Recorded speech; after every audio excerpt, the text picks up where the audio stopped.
Democracy is a magic system when it works well. I will eventually, don't worry. That I would also like to quote a very important statement made by the World Bank. The World Bank, in its latest India Development Update, a World Bank flagship publication, says India's economy has demonstrated resilience despite a challenging external environment. Sir Augustine Tanov-Kome, who's also the country director for India from World Bank, says India's economy has been remarkably resilient to the deteriorating external environment, and strong macroeconomic fundamentals have placed it in good stead compared to the other emerging market economies. So not only this, Dhruv Sharma, the senior economist who is the author of this report, also says that a well-crafted and prudent policy response to the global spillovers is helping India navigate global and domestic challenges. Sir, there are umpteen number of these extensions, like the Scotch report, which talks about employment generative impact of Modinomics, the paradigm shift. It goes on to say that there have been 1.98 crore employments per year, according to the Scotch report, that have been generated. IMF and its managing director, Kristalina Georgieva, remarked that India deserves to be called a bright spot in this otherwise dark horizon because it has been a fast-growing economy even during these difficult times. But most importantly, this growth is underpinned by structural reforms. Sir, while the opposition is failing to acknowledge the real benefits this budget brings to our people, their focus on criticism rather than the constructive dialogue seems aimed at hiding the truth and misleading the public.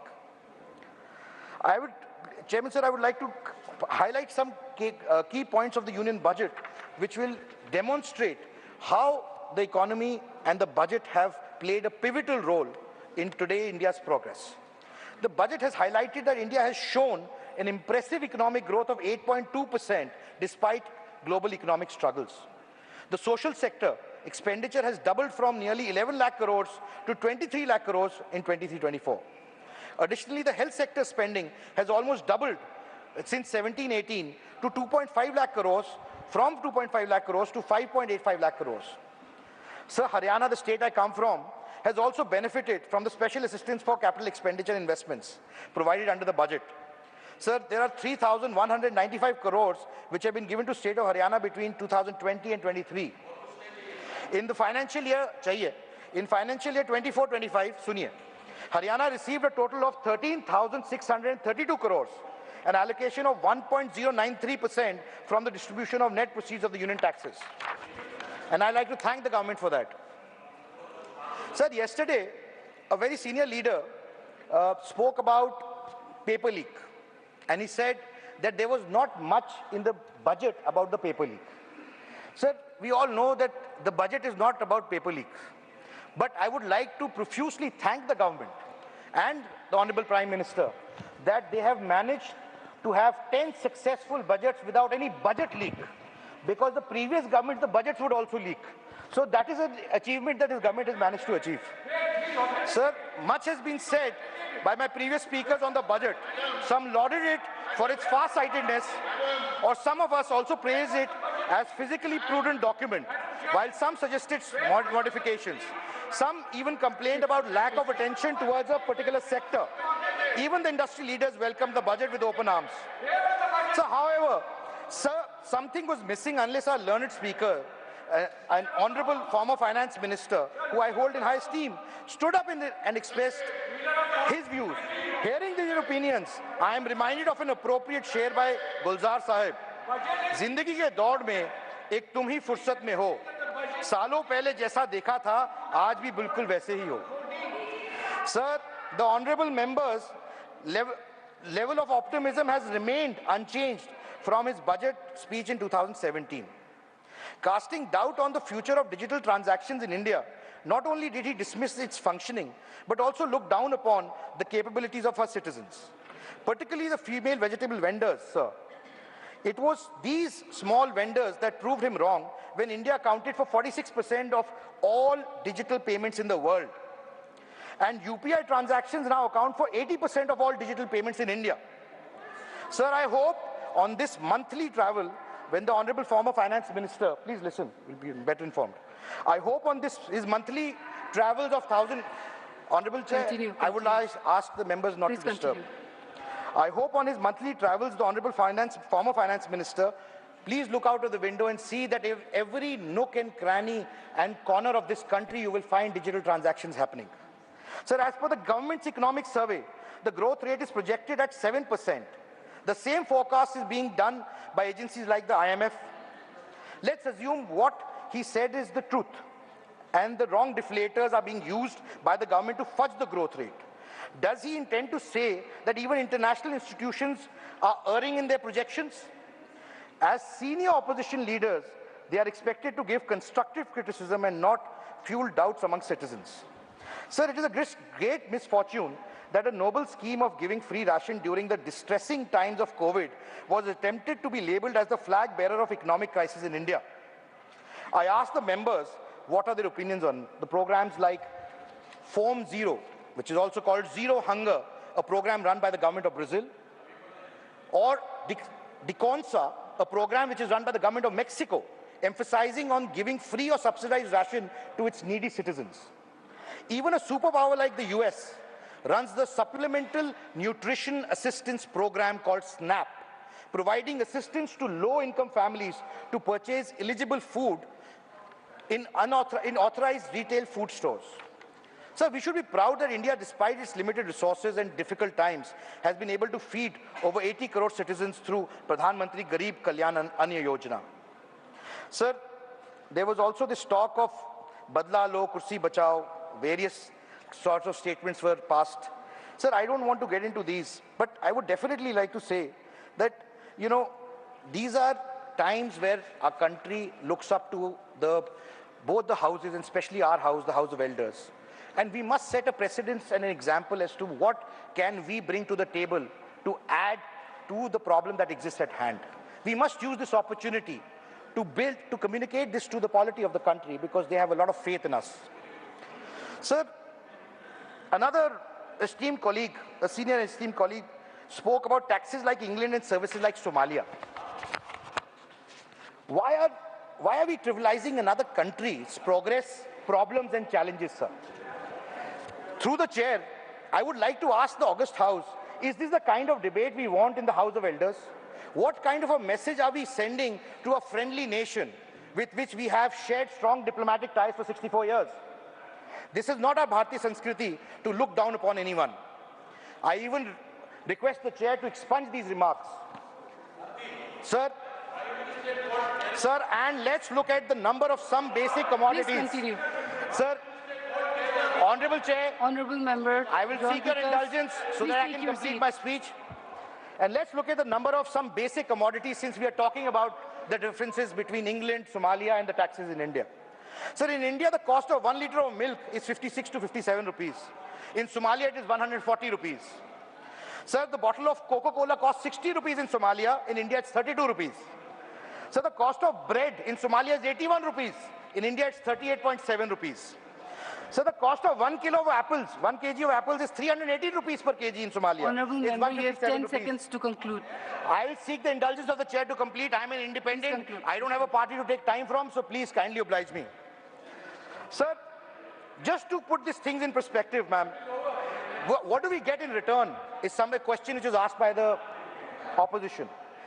Sir, the population of England is almost 5.6 million.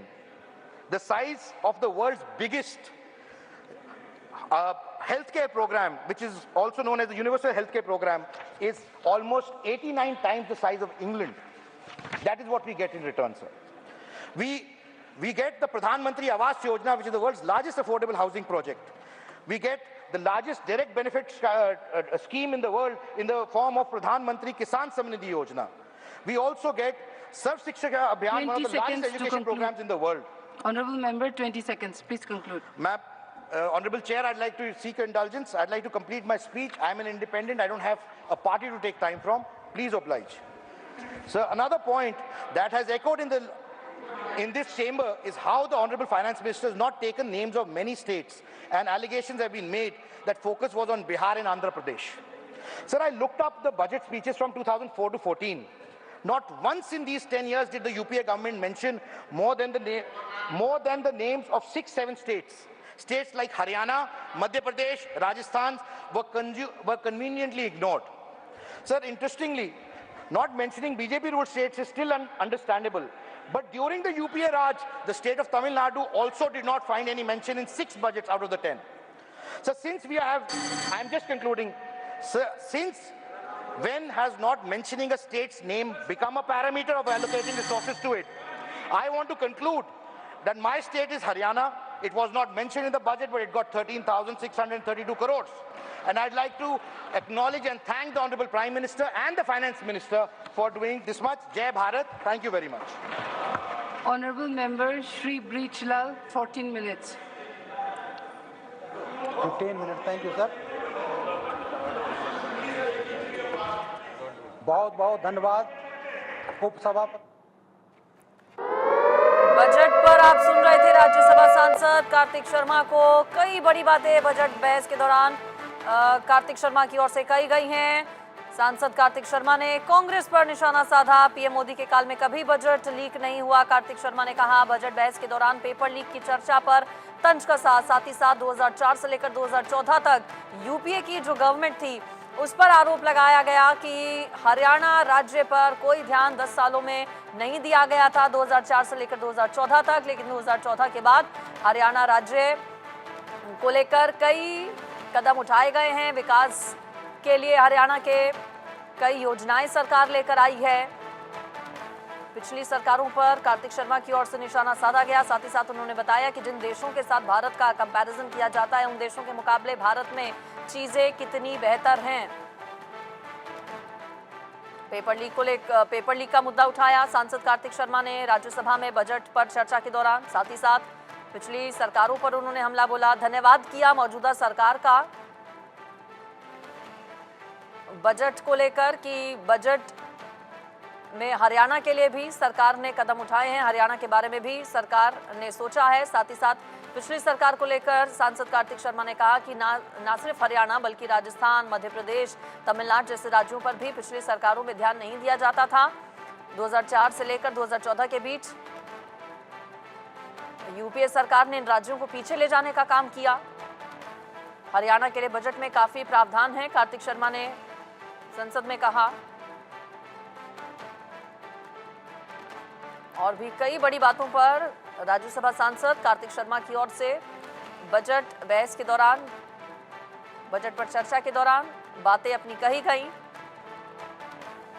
Congress party पर उन्होंने तंज कसा। साथ ही साथ मौजूदा सरकार का, BJP सरकार का उन्होंने हरियाणा के लिए जो प्रावधान है बजट में उसको लेकर धन्यवाद किया।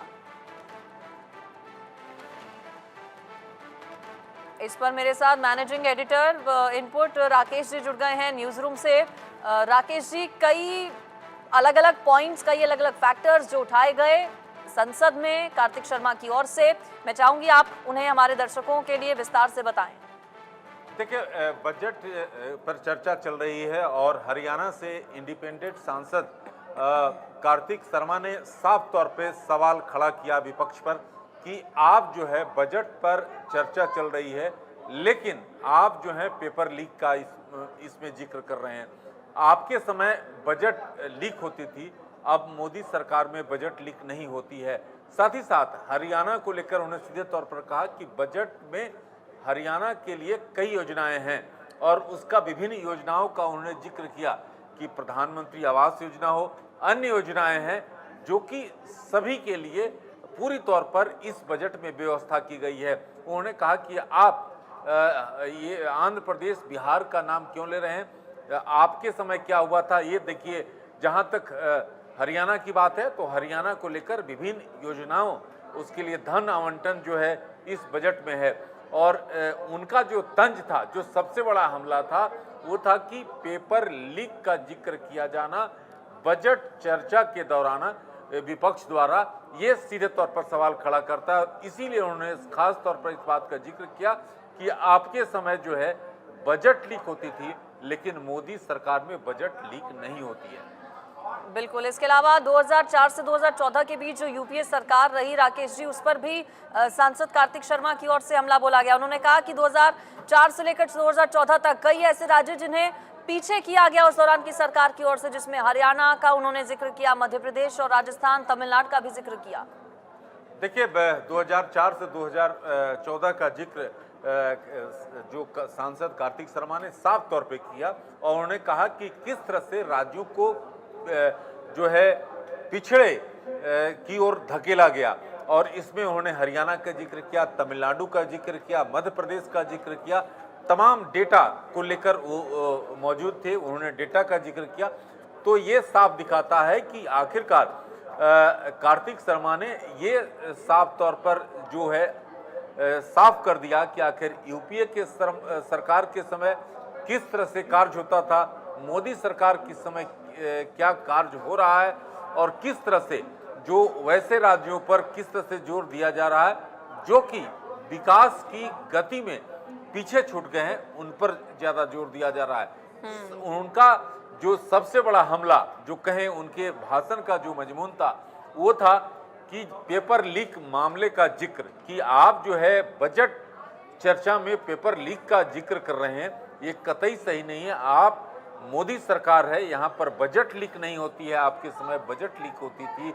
साथ ही साथ क्योंकि वे हरियाणा से सांसद हैं तो उन्होंने वहाँ का जिक्र किया कि इस बजट में हरियाणा के लिए काफ़ी योजनाएं हैं, इस बजट में उसके लिए अलग से जो है धन आवंटन है। तो आप जो है उस पर राजनीति मत कीजिए। आप देखिए कि 2004 से 2014 के बीच किस तरह से यूपीए के समय कई राज्यों के साथ जो भेदभाव किया गया, जो उनको पिछड़ेपन का कारण है, वो उस समय का काल है। बिल्कुल, कई स्टेट्स को इग्नोर करने का आरोप यूपीए सरकार पर लगाया गया। राज्यसभा सांसद कार्तिक शर्मा की ओर से कई रिपोर्ट्स का भी उन्होंने जिक्र किया, स्कॉच की रिपोर्ट का उन्होंने जिक्र किया, साथ ही साथ पूरे फैक्ट्स और फिगर्स संसद में सभी के सामने रखे। सांसद कार्तिक शर्मा ने आरोप पिछली सरकारों पर लगाया, ये भी कहा कि पिछली सरकारों में तो भाई बजट ही लीक हो जाया करता था, लेकिन मोदी सरकार में बजट लीक नहीं होते हैं। राकेश जी, आपका फिलहाल शुक्रिया इस पर जानकारी देने के लिए।